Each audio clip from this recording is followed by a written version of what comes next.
Hello Aquarius, how are you doing? So I'm going to be doing your November the 3rd to the 16th reading. I'll also be doing a second half of November as well, just to kind of either juxtapose or clarify the readings.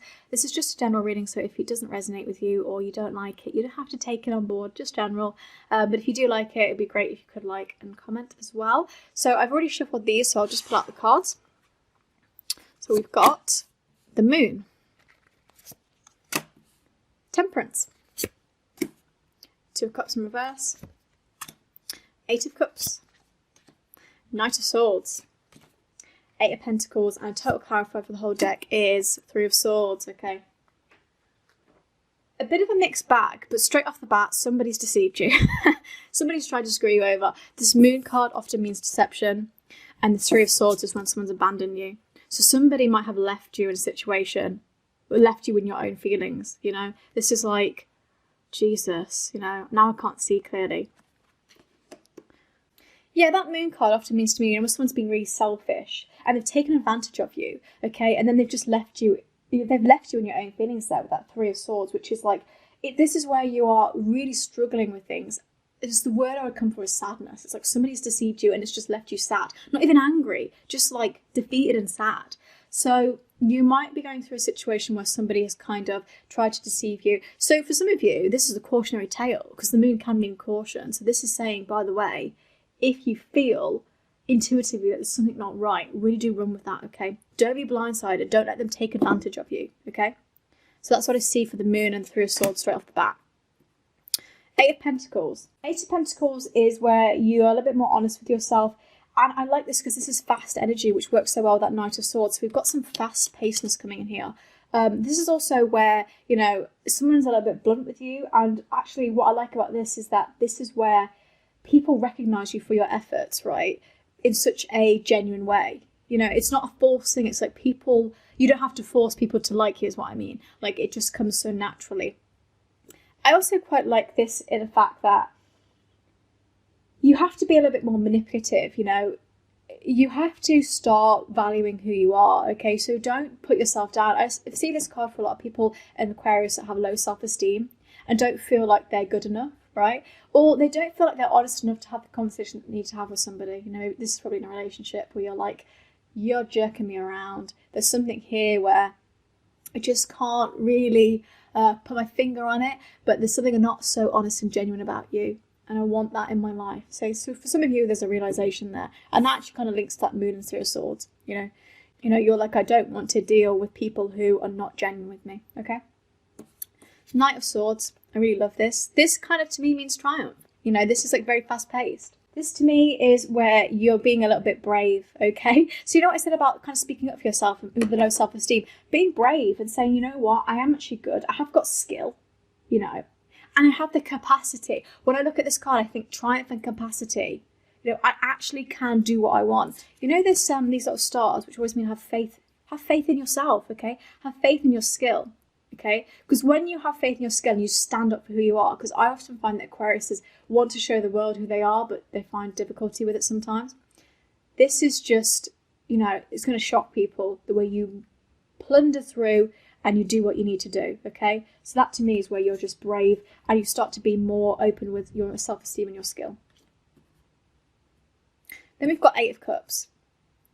So we've had this actually in a few readings, but we've had it also in kind of upright and reverse.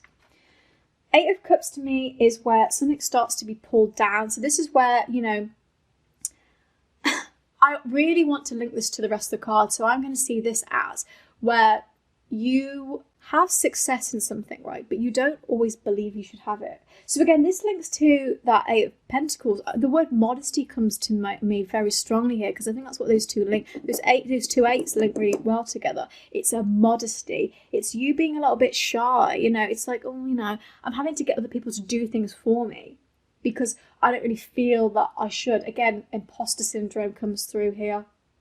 You know, that was in the Virgo reading too. So if you've got that in your chart, maybe look at that too. Bit of imposter syndrome, not feeling like you deserve it. So we're just feeling a little bit like, you know, not that confident in ourselves this November. Two of Cups in reverse.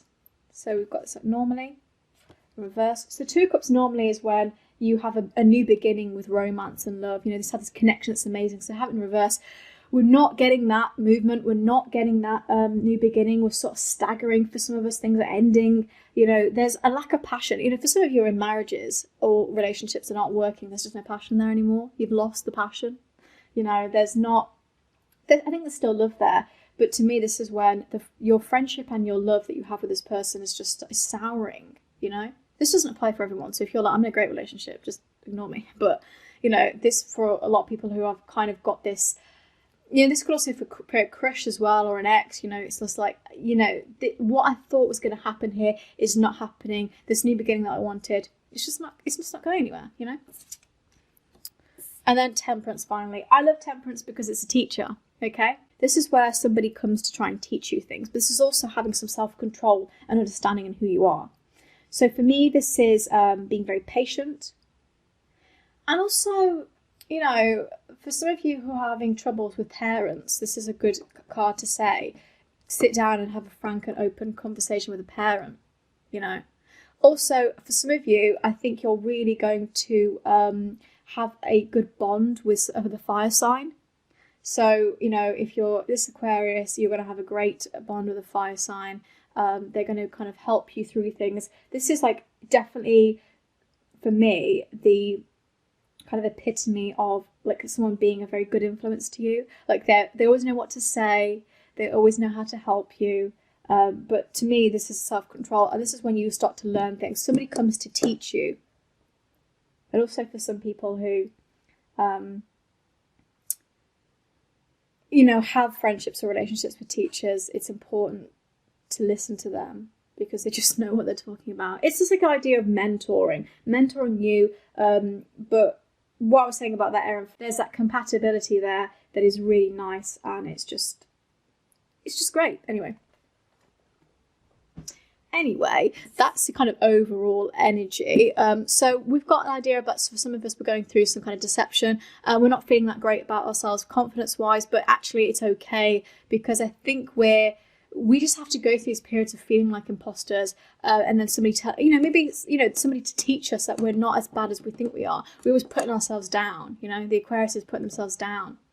So that's what I see for November. Obviously, the second half might change. Things move so quickly and we're also different. So this is just a general reading. So if you don't like it or it doesn't apply, that's totally fine too. But like and subscribe. And this was the last reading for the first bit of November. So I hope everyone enjoyed their readings. And thank you very much.